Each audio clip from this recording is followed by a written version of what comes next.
राष्ट्रीय अध्यक्ष हूँ सुदर्शन वाहिनी का। अच्छा, राष्ट्रीय अध्यक्ष है सुदर्शन वाहिनी के, इनसे हम बात करेंगे क्योंकि अमित शाह के बयान को लेकर अभी काफी बवाल मचा हुआ है।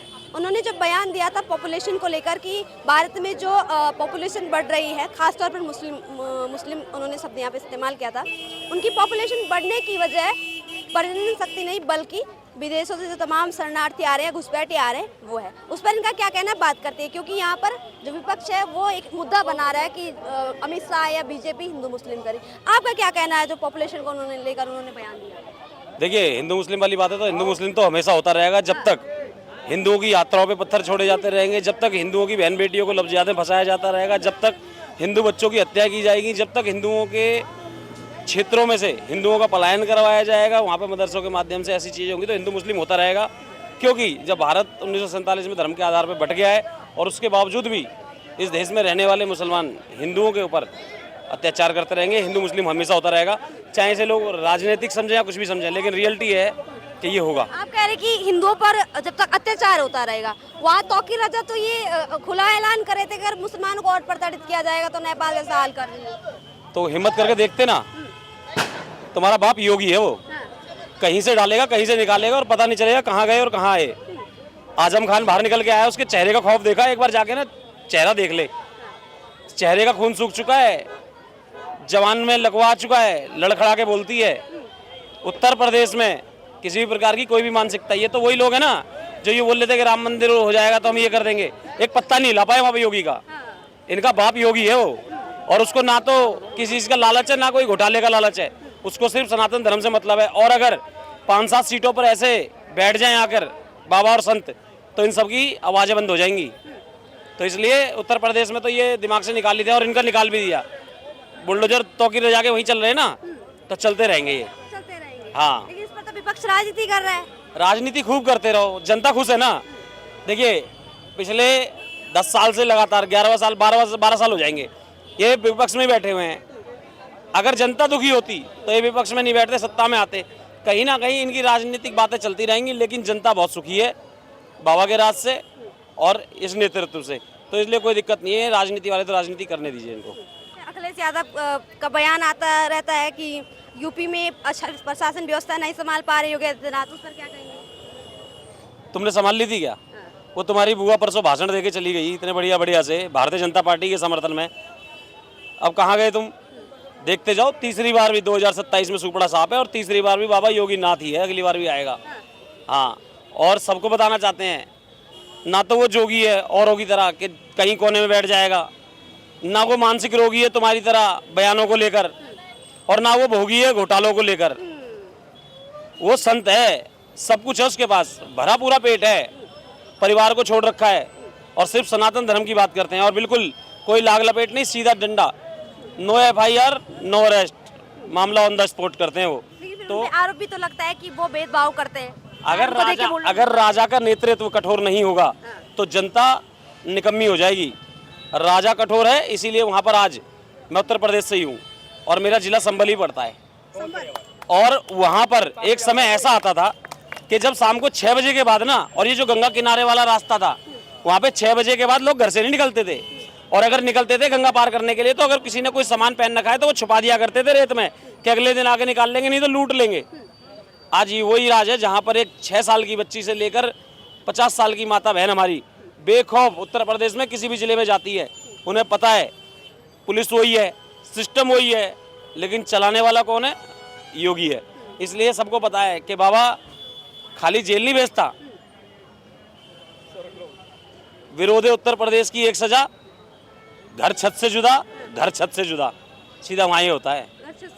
हाँ, ऐसे नारे उत्तराखंड में भी लगे थे, सर तन से जुदा, उस पर क्या कहेंगे? सर तन से जुदा वालों को, सर तन से जुदा वालों का ये है, धोखे से मारना बंद कर दो, जब दिल करे जब मर्जी आके सामने से सर तन से जुदा करके आओ। कई बार दिलों में के खौफ और लोगों के बहम मिट जाते हैं। पीछे से तो कोई किसी को भी वार करके मार सकता है, जो इतिहास है इनका।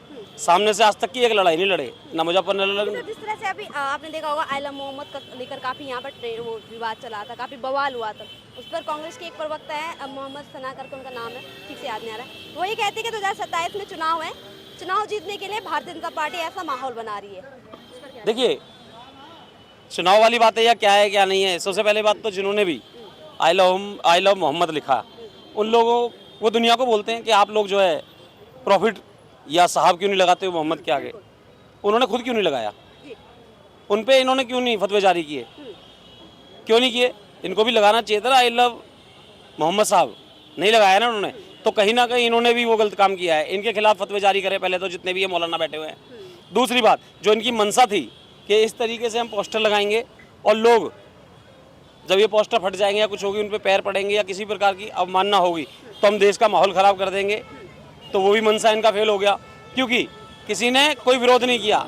आप चाहे आई लव मोहम्मद लिखिए, चाहे कुछ भी लिखिए, किसी को कोई दिक्कत नहीं है।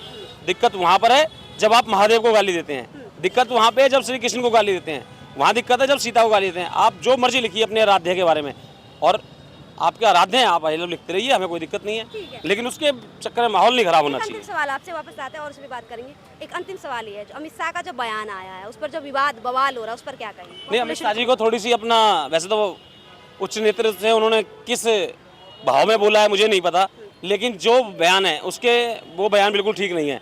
इस देश की जनसंख्या 10-10, 12-12 बच्चे पैदा करने से ही बढ़ी है। 5 करोड़ से 6.5 करोड़ के लोग हैं जो बर्मा से, बांग्लादेश से और जगहों से आए हैं। बिल्कुल सही बात है, जनसंख्या बढ़ी है 5-5.5, लेकिन जो पैदा होने की जनसंख्या बढ़ाई है वो इन्होंने बढ़ाई जिनके 8-8, 7-7 बच्चे हैं, और वो बच्चे पैदा करके बढ़ाए हैं। और आज जिसलिए यात्रा निकाल ली थी, अपनी यात्रा से भटक गए हैं लोग।